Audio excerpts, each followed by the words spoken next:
North Palm staff, welcome back. Hope you had a great first day yesterday. Looking forward to an exciting school year. I know you are too.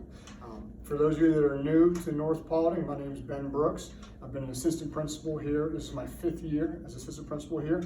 I am responsible for the social studies department, half of the ELA department, and most of your operational stuff, student parking, buses, safety, fire, custodial staff, those types of things.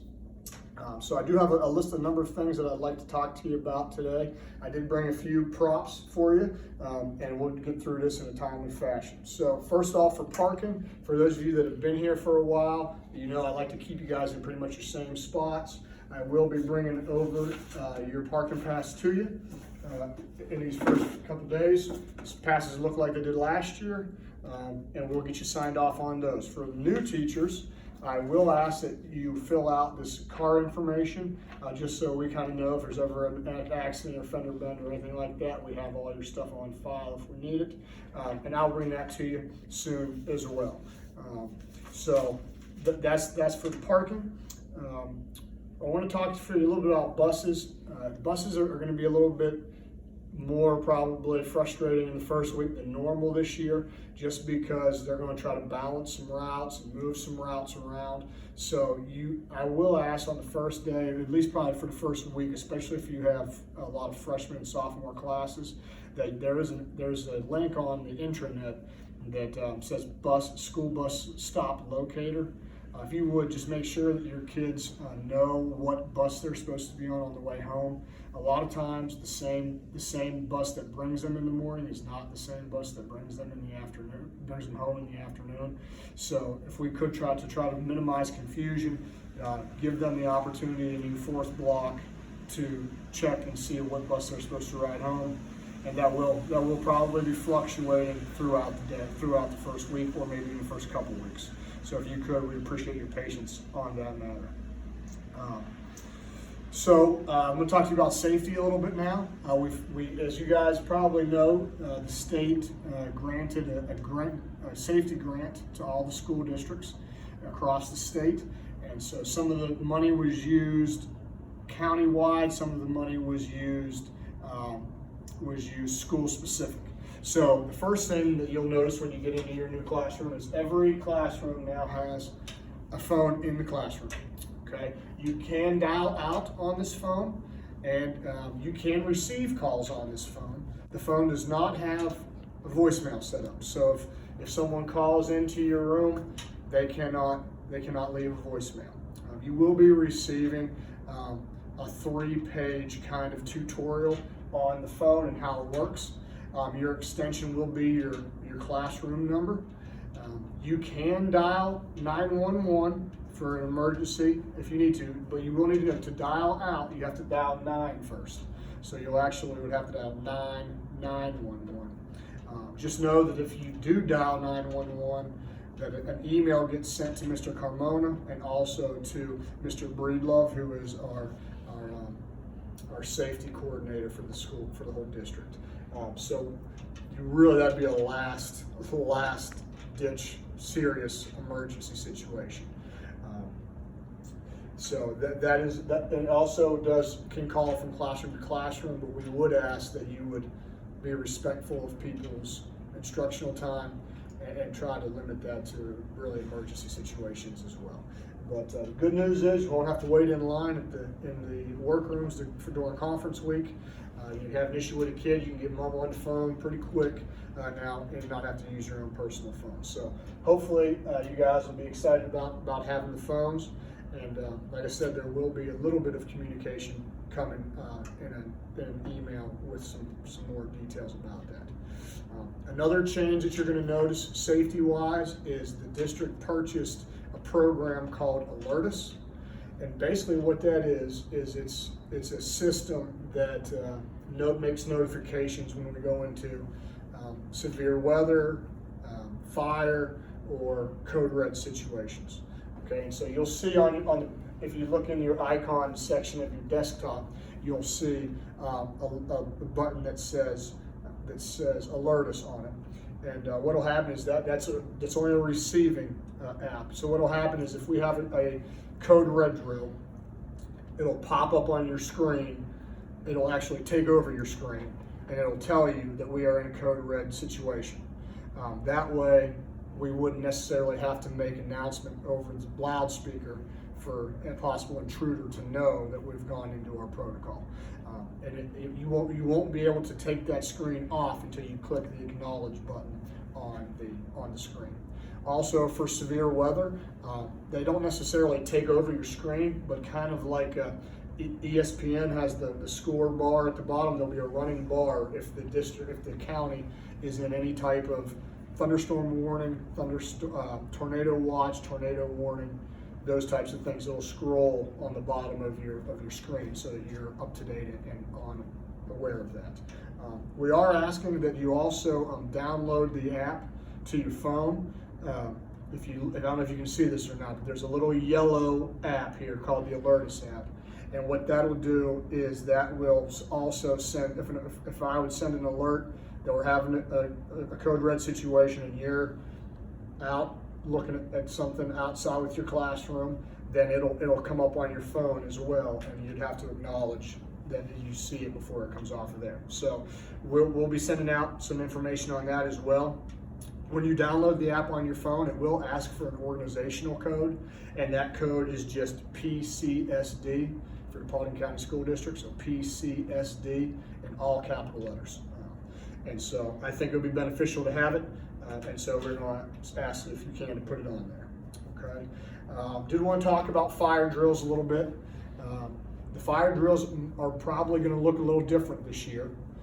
And just the reason for right now is because we're trying to contain and maintain our social distance as much as we can.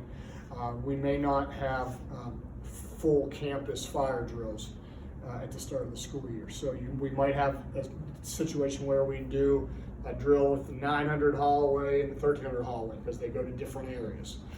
So we'll just be paying attention to that and watch for that. Just make sure that your kids on the first day know where they're supposed to go.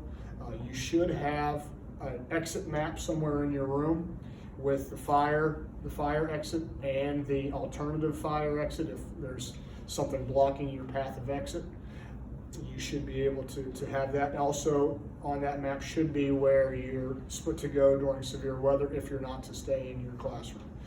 90% of our classrooms are interior classrooms, so for severe weather you would just sit on the floor along the wall, but there are a couple classrooms that have exterior walls, and you should be able to see on your map where those are, where you're to go.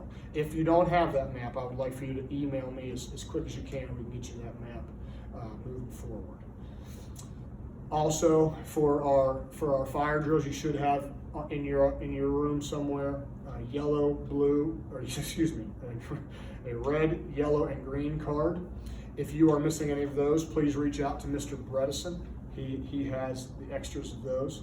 So I would appreciate if you held on, if you make sure you have those for your fire drill. We do not use those for code red drills.